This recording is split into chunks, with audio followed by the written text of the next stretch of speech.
Voilà, donc nous allons parler aujourd'hui de l'ésotérisme alchimique et nous allons commencer ce cours qui est une introduction à l'ésotérisme alchimique. Alors ce cours est extrêmement important parce qu'il y a, pour le moment j'ai actuellement 6 modules en place, même si j'ai d'autres encore niveaux qui vont beaucoup plus loin. Mais ce module de base est très important dans le fait qu'il nous met les fondements, les bases de ce qu'est l'alchimie. Alors ce cours est un peu ardu en soi parce que je vais vous balancer un petit peu toutes les infos. Il faudra les digérer après, les assimiler. Mais sans cette base, il est très difficile d'accéder après au reste. Si on ne voit pas, par exemple, le lien qu'il y a entre des symboles, des protocoles, des phases du grand œuvre alchimique et des symboles de l'ésotérisme en général, qu'on va retrouver par exemple dans l'astrologie, les alchimistes étaient astrologues, il faut le savoir, eh bien on risque d'être perdu. Donc cette base est le fondement. Une fois qu'on a ce module, on peut accéder à tous les autres modules, c'est-à-dire que même si un jour je fais un niveau 5 ou 6, vous pouvez y accéder à partir du moment où vous avez eu ce premier module. C'est pourquoi demain il y aura une formation sur le langage alchimique des oiseaux, qui est important, mais j'ai demandé à toutes les personnes qui souhaitent suivre ce module, soit d'avoir déjà suivi le premier module une autre fois, comme je l'ai fait l'année dernière, soit de le suivre aujourd'hui. Parce que sinon on risque d'être perdu. Parce que même dans la langue des oiseaux, langage qu'utilisaient les alchimistes, la cabale hermétique, eh bien, il faut savoir que toute une partie de ce langage est codée sur des bases qui sont sur la connaissance des symboles du grand œuvre alchimique. Voilà. Alors maintenant, l'alchimie, qu'est-ce que c'est? On va chercher un petit peu l'origine de l'alchimie. A fait couler beaucoup d'encre, dans le fait que on a des traces, je dirais, bon. Si on recherche d'abord l'alchimie en France, c'est l'alchimie occidentale. La France est un petit peu le centre, le creuset justement au Moyen-Âge. Voilà, le Moyen-Âge, c'est l'époque, l'âge d'or de l'alchimie.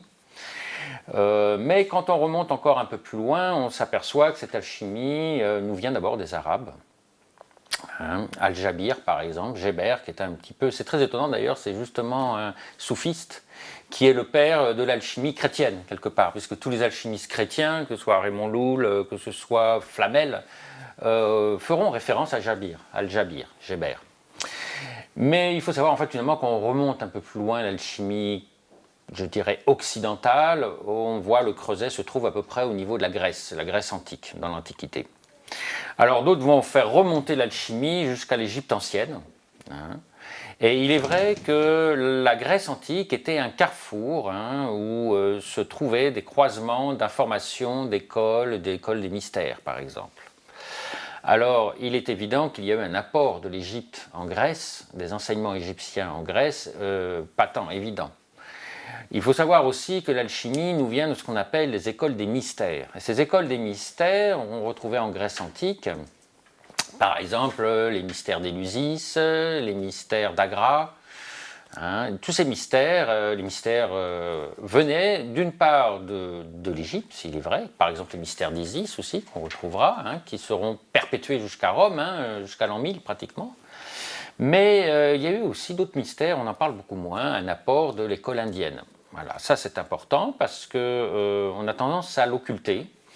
Et je trouve souvent dans l'hermétisme et dans les recherches alchimiques, un peu en Occident, c'est le tout égyptien. Tout vient d'Égypte. Or, c'est une petite erreur. Il y a une partie qui est venue aussi de Perse et de l'Inde. D'ailleurs, c'est très bien mentionné dans la mythologie grecque, où il nous est raconté que Dionysos nous ramena ses initiations, ses mystères, après avoir fait la guerre en Inde. Alors Dionysos est parti en Inde, il a fait la guerre là-bas, et il est revenu avec ses mystères qu'on appelait les bacchanales. Alors c'est très important, parce que c'est ni plus ni moins que la mention de l'apport d'une école, cette allégorie. Les mystères amenés par Dionysos, les bacchanales, qui d'ailleurs, une partie sera dégénérée, pervertie, transformée par les Romains à les fameuses orgies romaines. Mais ce sont ni plus ni moins que les écoles d'amour, l'école tantrique et indienne qui a été ramenée. Alors l'école du tantrisme qui est basée sur, entre autres, la sublimation de la force sexuelle, dans une utilisation spirituelle, religieuse, eh bien sachez que chez ces tantristes, très étonnamment, eh bien c'est cette seule catégorie en Inde, dans la mystique indienne, où on retrouve des alchimistes. Praticiens, qui travaillaient d'ailleurs sur le cinabre et sur le mercure, qui est la minière du mercure.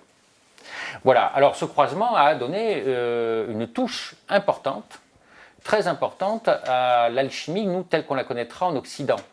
Parce que c'est cette voie-là, par exemple, indienne, qui nous laissera tout ce qui touche à l'école d'amour. Par exemple, qu'on trouvera dans la Kabbale juive, l'école, la voie de l'amoureux, mais on la retrouvera en Occident sous la forme des contes courtois, les romans de la rose.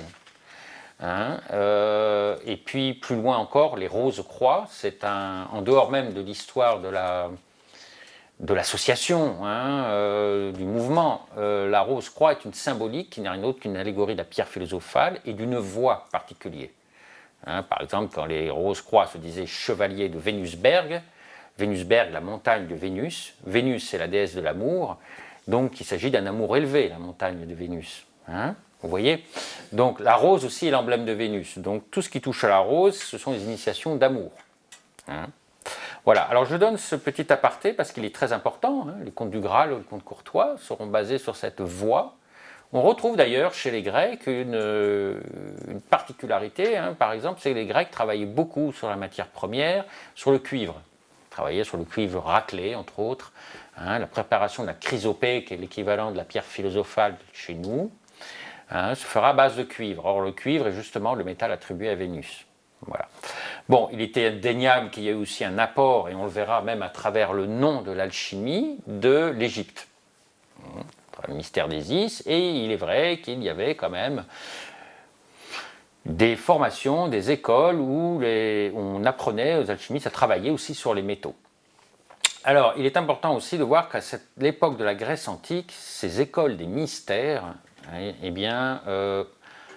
tous les grands initiés et certains grands philosophes grecs, comme Démocrite par exemple, auront été formés justement dans les écoles des mystères grecques, mais aussi perses. Alors c'est intéressant de voir qu'est-ce que c'était ces écoles des mystères. Eh bien, tous ceux qui voulaient avoir accès aux sciences occultes, qui entraient dans ces écoles, déjà fallait y entrer, c'était très difficile d'être accepté, et tous ceux qui y entraient juraient sur leur propre vie de ne jamais révéler ce qui leur avait été enseigné. Et ils pouvaient rester un certain nombre d'années dans ces écoles, on ne les laissait pas sortir comme ça. C'est-à-dire, celui qui pouvait en sortir était généralement devenu un initié. Alors évidemment, il y en avait ceux qui sortaient par la petite porte, ceux qui avaient échoué, il y en a eu quelques-uns. Mais ceux qui réussissaient, des fois, pouvaient rester 5 ans, 10 ans, 20 ans, 40 ans même pour certains, avant de sortir et d'être initié, et d'être à son tour capable d'enseigner ces mystères. Bon. Le seul ennui, c'est quand vous êtes capable, on vous dit, ça y est, vous êtes initié, vous pouvez enfin enseigner à votre tour, le gars se rappelle qu'il avait juré sur sa vie de ne jamais révéler ce qui lui avait été enseigné. Donc vous voyez la problématique. De là est devenu ce qu'on appelle le support allégorique à travers lequel ils vont enseigner ces mystères sans trahir leur serment. Alors à travers ces écoles allégoriques d'enseignement, on retrouve les mythes,